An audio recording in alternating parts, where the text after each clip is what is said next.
Assalamualaikum dan salam sejahtera. Hari ini saya nak kongsikan sebuah buku yang sangat seronok, kelakar tapi juga penuh pengajaran. Tajuknya ialah Yeh Dah Solat yang ditulis dan dilukis oleh Pak Cik Bat. Buku ini ialah komik Islami yang cerita pasal solat. Tapi bukan macam buku sekolah yang penuh tulisan. Ya, dalam buku ni kita akan jumpa cerita kelakar tentang budak-budak yang suka bagi alasan bila diajak solat. Ada yang cakap nanti dulu, ada yang malaslah, ada yang penat sangat. Tapi sebenarnya syaitan yang selalu bisik supaya kita tangguh solat.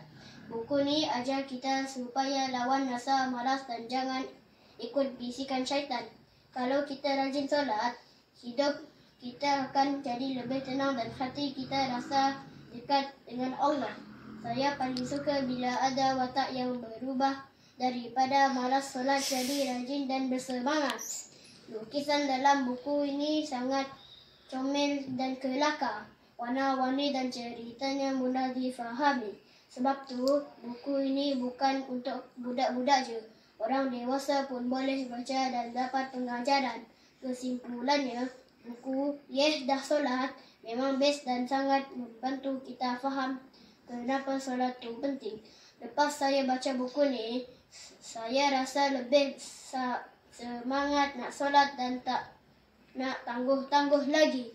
Jadi lepas ni kalau mak ayah ajak solat, kita jawab, Yeh dah solat. Sekian saja ulasan saya. Terima kasih dan wassalamualaikum.